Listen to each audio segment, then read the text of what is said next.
Good afternoon friends. આપણે ટેક્સેશનની સિરીઝની અંદર કે જે એસવાય બીકોમનો એક કમ્પલસરી સબ્જેક્ટ છે એની અંદર આપણે લાસ્ટ લેક્ચરની અંદર સેલરી એટલે કે પગારની આવકની શરૂઆત કરી હતી.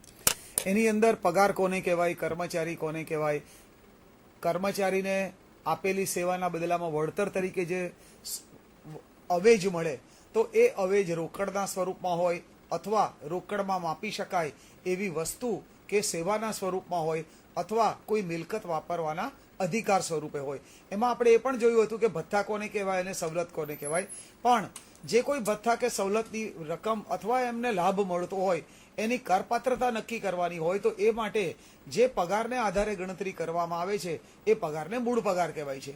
આપણે એ પણ ચર્ચા કરી હતી કે મૂળ પગારની ગણતરી કેવી રીતે કરવામાં આવે અને કર્મચારીને નિયમિત ઇજાફો મળે તો એની અસર એના મૂળ પગાર ઉપર કેવી રીતે થાય અને કર્મચારી નોકરીમાં જોડાય ત્યારે ઇજાફા સહિત નોકરીમાં જોડાતો હોય અથવા નોકરીમાં ચાલુ હોય અને કોઈક વિશિષ્ટ સિદ્ધિ હાંસલ કરે અને એને નિયમિત ઇજાફા ઉપરાંત કોઈક વધારાનો ઇજાફો આપવામાં આવતો હોય તો એના મૂળ પગારની ગણતરીમાં પગાર ધોરણના આધારે કેવી રીતે અસર થાય એની આપણે ચર્ચા કરી હતી. આજે આપણે જ્યાંથી અટક્યા હતા ત્યાંથી આગળ જઈએ. બાકીના ભથ્થા અથવા અલાવન્સીસની કરપાત્રતા કેવી રીતે નક્કી થાય એની ચર્ચા કરીએ અને ત્યાર પછી સવલતો એટલે કે અલગ અલગ પ્રકારની જે પરક્વિઝિટ્સ છે એના 3 ભાગ પાડીશું અને એના આધારે એની કરપાત્રતા માટે અથવા એનું કરપાત્ર મૂલ્ય નક્કી કરવા માટેના નિયમો કયા કયા છે એની આજે આપણે ચર્ચા કરવાના છીએ. તો જુઓ, સૌથી પહેલી વિગત તમારા સ્ક્રીન પર, કમ્પ્યુટર તમારા સ્ક્રીન પર ફોરેન એલાવન્સ એટલે કે વિદેશ ભથ્થું. તો એની અંદર 2 ભાગ હોય. એક ભાગની અંદર ભારત દેશનો નાગરિક ભારત સરકાર વતી જો વિદેશમાં કામ કરતો હોય, આઈ રિપીટ, એ ભારત સરકારનો કર્મચારી હોય, ભારત સરકાર વતી એ વિદેશમાં કામ કરતો હોય અને એ ભારતનો નાગરિક પણ હોય અને એને વિદેશમાં કામ કરવાના બદલામાં, સેવા આપવાના બદલામાં જે વિદેશ ભથ્થું અથવા ઓવરસીઝ એલાવન્સ અથવા ફોરેન એલાવન્સ એને આપવામાં આવે તો એ રકમ સંપૂર્ણપણે કરમુક્ત છે. કન્ડિશન એ છે કે ભારતનો નાગરિક હોવો જોઈએ, ભારત સરકારનો કર્મચારી હોવો જોઈએ અને ભારત સરકાર વતી વિદેશમાં એ કાર્ય કરીને ભથ્થું મેળવતો હોવો જોઈએ તો એ કરમુક્ત છે.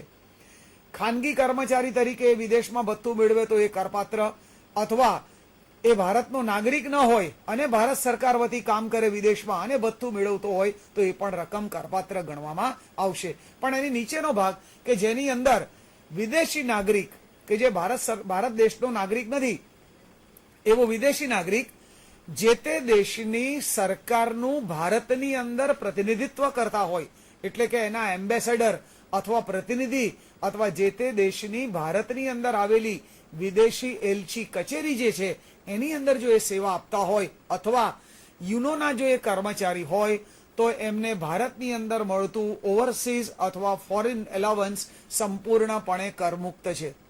એટલે ભારતનો નાગરિક ભારતની બહાર સેવા આપતો હોય તો નિયમ જુદો છે અને વિદેશી નાગરિક પોતાના દેશની એમ્બેસીમાં અથવા એલચી કચેરીની અંદર કે જે ભારતમાં આવેલી છે એમાં જો સેવા આપતા હોય અને એમને ભારતમાં ફોરેન એલાવન્સ કે ઓવરસીઝ એલાવન્સ મળતું હોય તો એ કરમુક્ત છે. એ જ રીતે અલગ અલગ દેશો જે છે કે જેમણે યુનોની રચના કરી છે, યુનાઇટેડ નેશન્સ ઓર્ગેનાઇઝેશન, એ એમની વચ્ચે એક સંયુક્ત કરાર કરવામાં આવ્યો છે અને એ કરાર અન્વયે યુનોના સભ્ય દેશો પોતપોતાના દેશની અંદર યુનોના કર્મચારીઓ જો કામ કરતા હોય તો એમને મળતી આવક સંપૂર્ણપણે કરમુક્ત ગણશે. અને આપણે ભારત દેશ પણ આ યુનોનો એક સભ્ય દેશ છે, આપણે પણ આ જોગવાઈને સ્વીકારી છે. એટલે યુનોનો કોઈ કર્મચારી હોય અને ભારત દેશની અંદર જો એ યુનો વતી કામ કરતા હોય અને આવું ભથ્થું મેળવતા હોય તો એ રકમ સંપૂર્ણપણે કરમુક્ત ગણવામાં આવશે. એ પછીની વિગત છે પણ એની અંદર આપણે જોઈએ કે પરક્વિઝિટ્સ અથવા સવલતો કોને કહેવાય અને પછી એના 3 ભાગ પાડીએ. તો સૌથી પહેલો મુદ્દો કે સવલતો કોને કહેવાય. તો કર્મચારીએ આપેલી સેવાના બદલામાં માલિક તરફથી વળતર સ્વરૂપે રોકડ રકમ મળતી હોય તો આપણે એને ભથ્થા કહીએ છીએ. પણ વસ્તુ કે સેવા વાપરવાનો એને અધિકાર મળતો હોય, માલિકીની મિલકત વાપરવાનો એને અધિકાર આપવામાં આવ્યો હોય તો ક્યારેક હોદ્દાની રૂએ કર્મચારી જે હોદ્દા ઉપર કામ કરે છે એ હોદ્દાની રૂએ એને કેટલાક લાભ મળવા પાત્ર હોય તો એ જે બધા લાભ છે એને ઇન્કમ ટેક્સના પરિપ્રેક્ષની અંદર એને પરક્વિઝિટ્સ અથવા એને સવલતો તરીકે ઓળખવામાં આવે છે. પણ આપણી સરળતા માટે આપણે આ સવલતોના 3 ભાગ પાડીએ છીએ. કેટલીક સવલતો એવી છે કે જે તમામ પ્રકારના કર્મચારીઓ માટે કરમુક્ત છે. બીજા ભાગની અંદર કેટલીક સવલતો એવી છે કે જે તમામ પ્રકારના કર્મચારીઓ માટે કરપાત્ર છે.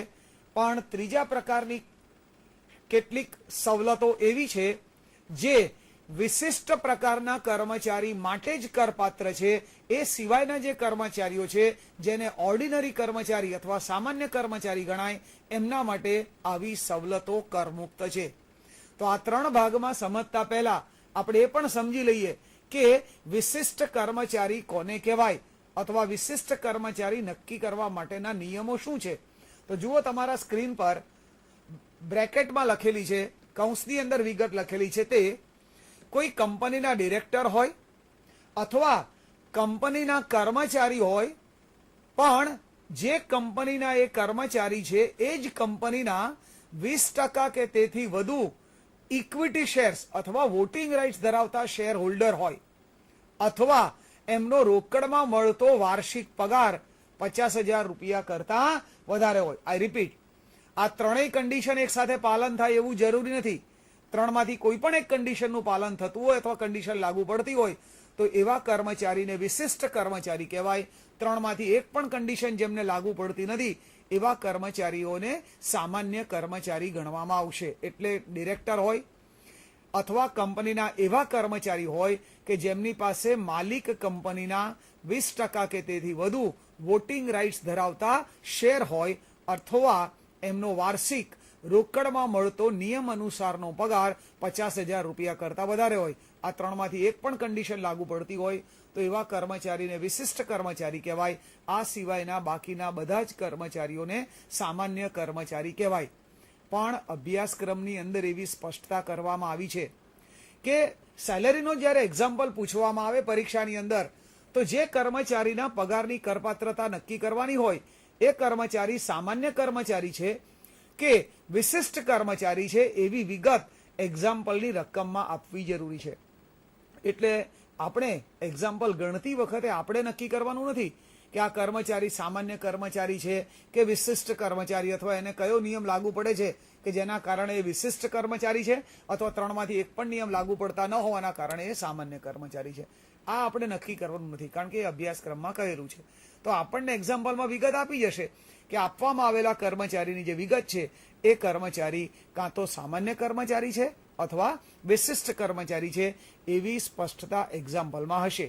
હવે જોઈએ આપણે સ્ક્રીન પર કે આ જે 3 પ્રકારની સવલતો છે એમાં પહેલા પ્રકારની સવલતોથી શરૂઆત કરીએ કે જે તમામ પ્રકારના કર્મચારીઓ એટલે સામાન્ય કર્મચારી હોય કે વિશિષ્ટ કર્મચારી હોય, તમામ પ્રકારના કર્મચારીઓ માટે આ સવલતો સંપૂર્ણપણે કરમુક્ત છે.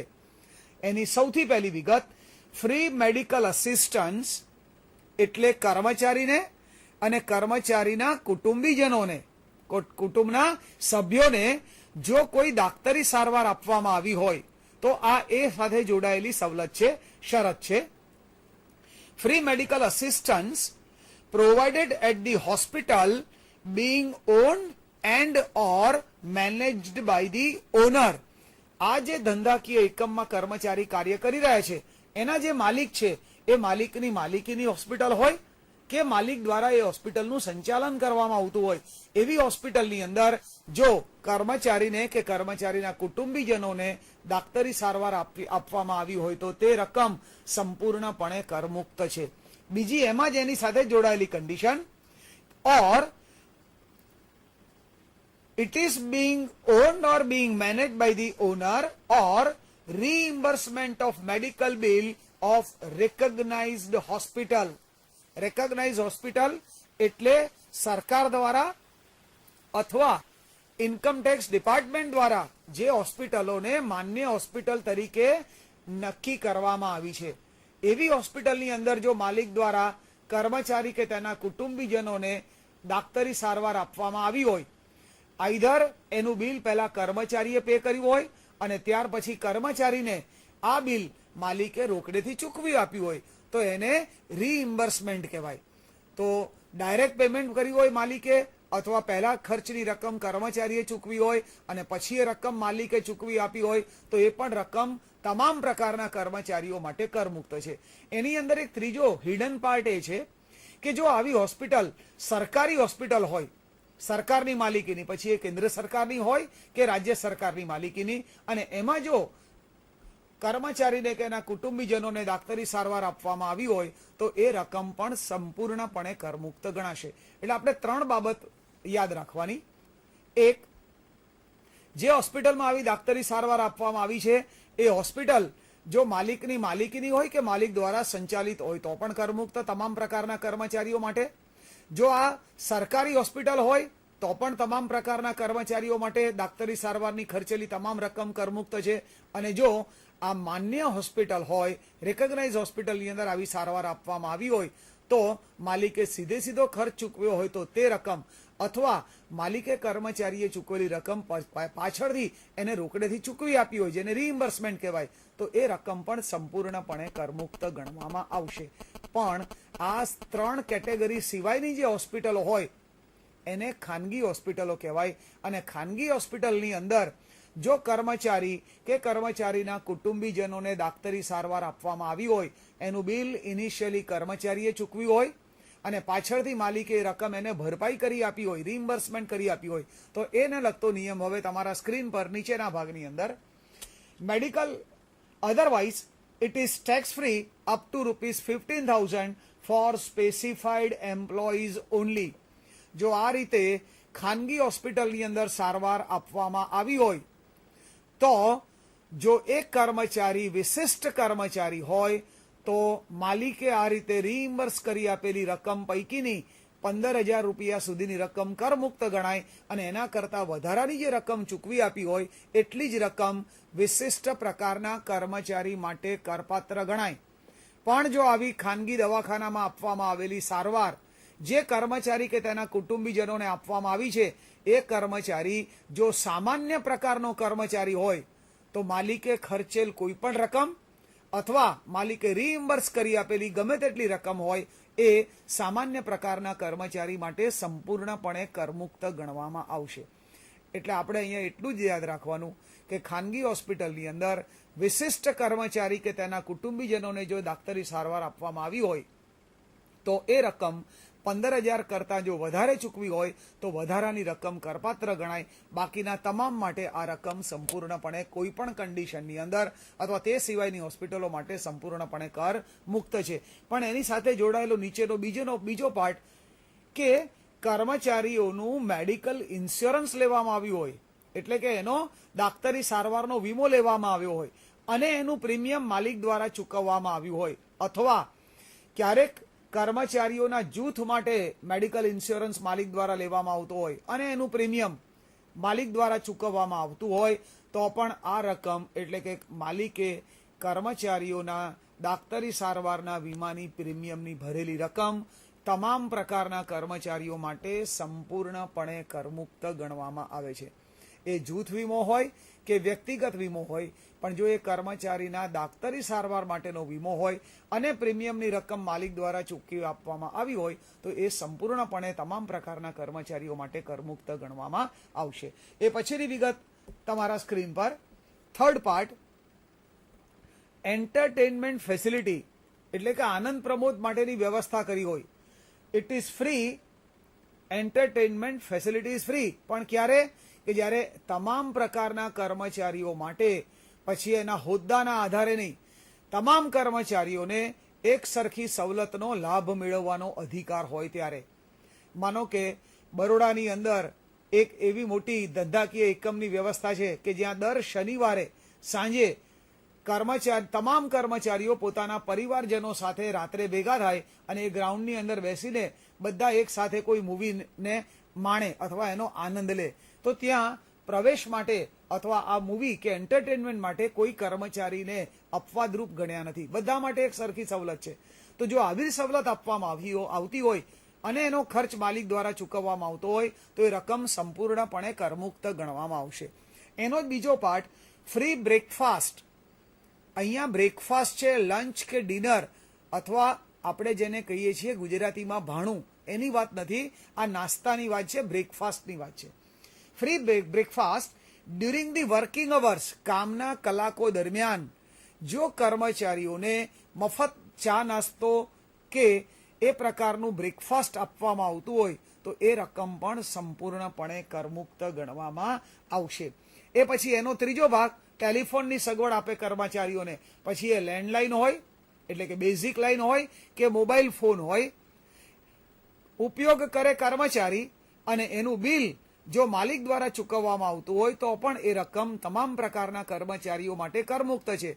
અહીંયા ટેલિફોનની સંખ્યા ઉપર કોઈ મર્યાદા નથી, એટલે લેન્ડલાઇનનો લાભ આપતા હોય ઉપરાંત મોબાઈલ ફોનનો પણ લાભ આપતા હોય અને મોબાઈલ ફોન એક કરતાં વધારે હોય અને તમામ ટેલિફોનનું બિલ માલિક દ્વારા ચૂકવાતું હોય, ઇવન ધેન આ સવલત તમામ પ્રકારના કર્મચારીઓ માટે કરમુક્ત છે. એ પછીનો મુદ્દો છે ટ્રેનિંગ ખર્ચ.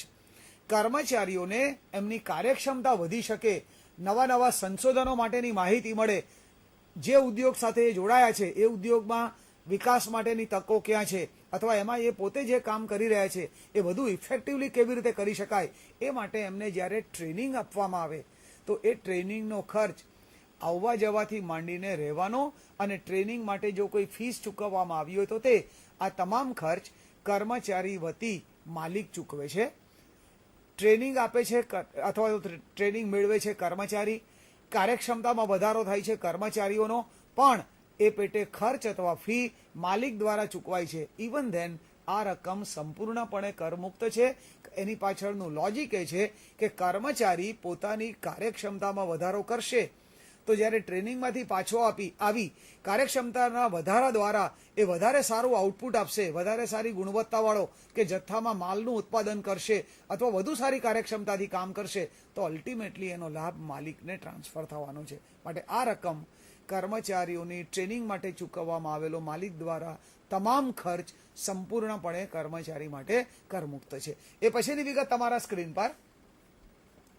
that includes accommodation and transportation facilities.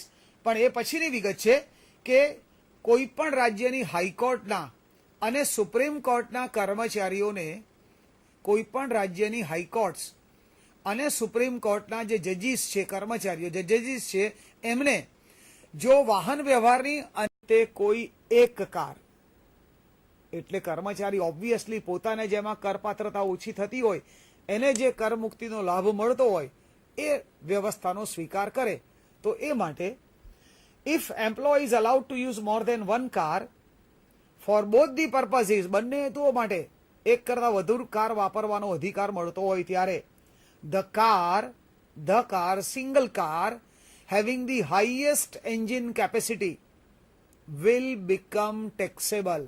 એકમાત્ર કાર કે જેની એન્જિન કેપેસિટી સૌથી વધારે હોય એ એકમાત્ર કાર આગળ જોયા તે પ્રમાણેના નિયમો અનુસાર કરપાત્ર ગણવામાં આવશે. બાકીની ગમે તેટલી સંખ્યામાં કાર કર્મચારીને અંગત હેતુ કે બંને હેતુ માટે વાપરવા માટે આપવામાં આવી હોય, ઇવન ધેન બાકીની કાર્સ ગમે તેટલી હોય, બંને હેતુ માટે વપરાતી હોય તો એ સંપૂર્ણપણે કરમુક્ત ગણવામાં આવશે. આઈ રિપીટ, એક કરતાં વધુ કાર જો બંને હેતુ માટે કર્મચારીને વાપરવા માટે આપી હોય તો એ પૈકીની જે કારની એન્જિન કેપેસિટી સૌથી વધુ હોય એ અગાઉના નિયમ પ્રમાણે કરમુક્ત ગણવામાં આવશે અને કરપાત્ર ગણવામાં આવશે અને બાકીની બધી જ કાર કરમુક્ત ગણવામાં આવશે.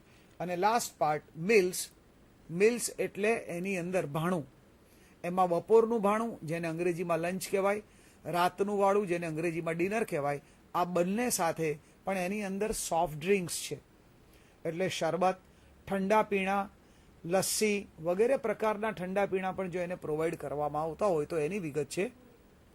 નિયમ એવો છે કે વર્ષ દરમિયાન કર્મચારીને જેટલી વખત આવું ભાણું આપવામાં આવ્યું હોય, જેટલી ડીશ સર્વ કરવામાં આવી હોય એની સંખ્યા, માનો કે વર્ષમાં 200 વખત એને જમવાની સગવડ આપવામાં આવી તો એક ભાણા દીઠ અથવા એક થાળી દીઠ 50 રૂપિયા સુધીની રકમ જો માલિકે ચૂકવી હોય તો એટલી રકમ કરમુક્ત ગણાય. એથી વધારે રકમ જો માલિકે ખર્ચ તરીકે પે કરી હોય તો વધારાની રકમ કરપાત્ર ગણાય. માનો કે એક વર્ષ દરમિયાન માલિકે કર્મચારીને 200 વખત જમવાની વ્યવસ્થા કરી આપી અને એ માટે માલિકે એક થાળી દીઠ અથવા એક ભાણા દીઠ 70 રૂપિયાનો ખર્ચ કર્યો તો 70 રૂપિયા પૈકી 50 રૂપિયા સુધીની રકમ કરમુક્ત છે, તો થાળી દીઠ 20 રૂપિયા કરપાત્ર ગણાય. એવી 200 વખત વર્ષમાં સવલત મળી તો 20 વિલ બી મલ્ટીપ્લાઇડ બાય 200 અને 4000 રૂપિયા કરપાત્ર ગણીને કર્મચારીની પગારની આવકમાં ઉમેરવામાં આવશે. તો આ રીતે જો એને કર્મચારીને નોકરીના સમય દરમિયાન કે કામના સમય દરમિયાન મફત જમવાની સગવડ આપવામાં આવી હોય તો 50 રૂપિયા સુધી થાળીની રકમ કરમુક્ત ગણાય, બાકીની રકમ કરપાત્ર ગણીને આવકમાં ઉમેરવામાં આવશે. મિત્રો, આજનો સમય અહીંયા આપણો પૂરો થાય છે. નેક્સ્ટ લેક્ચરની અંદર આ સિવાયની જે કેટલીક સવલતો બાકી રહી તે અને વ્યવસાય વેરાની વિગતો જોઈશું આપણે, અને કલમ 80C કે જેની અંદર 1 લાખ વત્તા 20,000 રૂપિયા સુધીની માન્ય બચતો જો કરવામાં આવે કર્મચારી દ્વારા તો એને કેટલીક કર રાહતોનો લાભ મળે છે અથવા કર્મચારીની કરપાત્ર આવક ઘટાડવામાં આવે છે. તો એ મુદ્દાની આપણે ચર્ચા કરીશું અને આપણું આ સેલેરીનું ચેપ્ટર આપણે નેક્સ્ટ લેક્ચરમાં પૂરું કરીશું. Thank you.